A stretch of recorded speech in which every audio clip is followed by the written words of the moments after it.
Welcome to this video on office procedures based on the Manual of Office Procedures 2010, revised and updated by the Nagaland Civil Secretariat.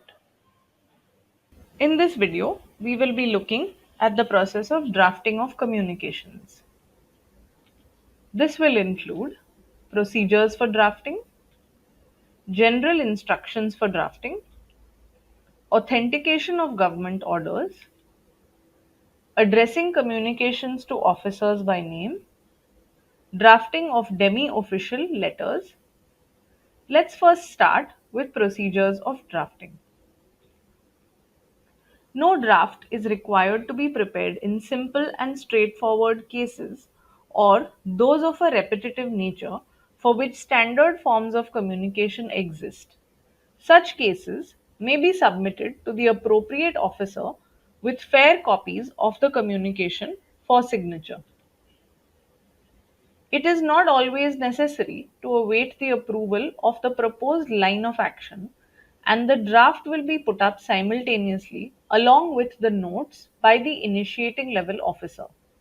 The higher officer may revise the draft if it does not conform to the approved course of action. After a final decision is taken by the competent authority, he may have the fair communication made for his signature and authorize its issue. Otherwise, he will prepare a draft and submit it to the appropriate higher officer for approval. The officer approving the issue of a draft will append his initials with the date on the draft. It is also expected of him that he passes orders on the file simultaneously whether the draft so approved should be kept on the file along with the office copy of the communication issued in fair or not. Initial drafting will be done in black or blue ink.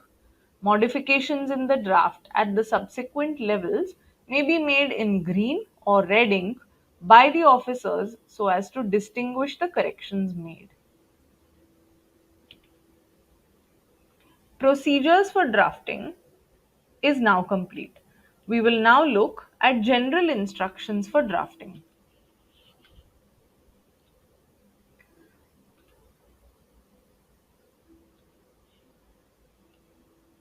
The language used must be clear, concise, and incapable of misconstruction. Official communications conveying the views or orders of the government of Nagaland must specifically be expressed to have been written under the directions of the government. Lengthy or complex communication should be concluded with a summary. Depending on the form of communication, the subject should be mentioned in it. Number and date of last communication in a series should be referred to. All drafts put up on a file should bear the file number. When two or more communications are to issue from the same file to the same addressee on the same date, a separate serial number should be inserted.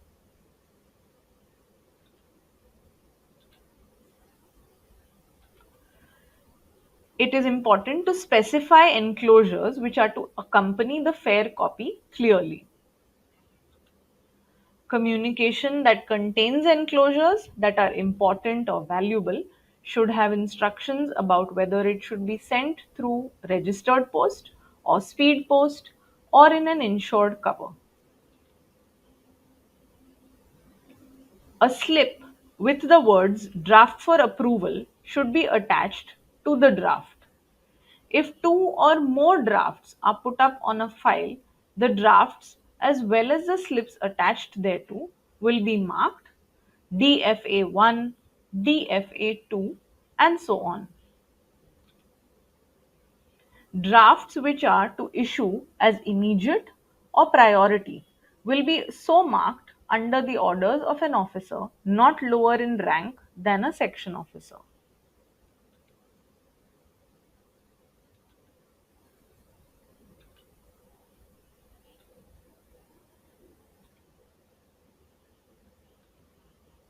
We will now look at authentication of government orders. All orders and other instruments made and executed in the name of the governor should be expressed to be made in his name and signed by an officer having regular or ex officio secretariat status of and above the rank of under secretary or other specifically authorized to communicate authenticate such orders under the authentication Orders and Other Instruments Rules 1958, where the power to make orders, notifications, etc. is conferred by a statute on the Government of India, such orders and notifications will be expressed to be made in the name of the Government of India.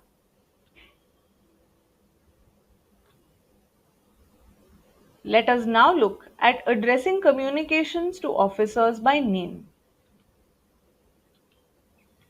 Normally, no communication other than that of a classified nature or a demi official letter should be addressed or marked to an officer by name, unless it is intended that the matter raised therein should receive his personal attention either because of its special nature, urgency, or importance, or because some ground has already been covered by personal discussions with him and he would be in a better position to deal with.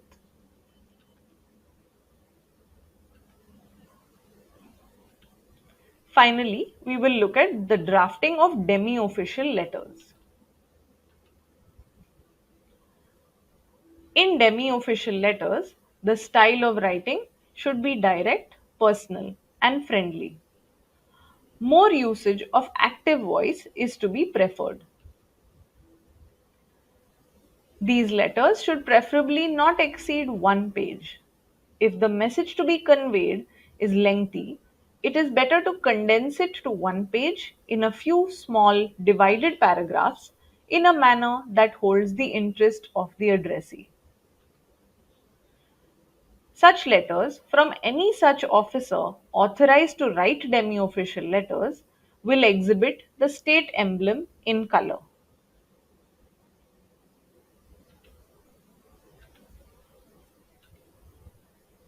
This brings us to the end of this video.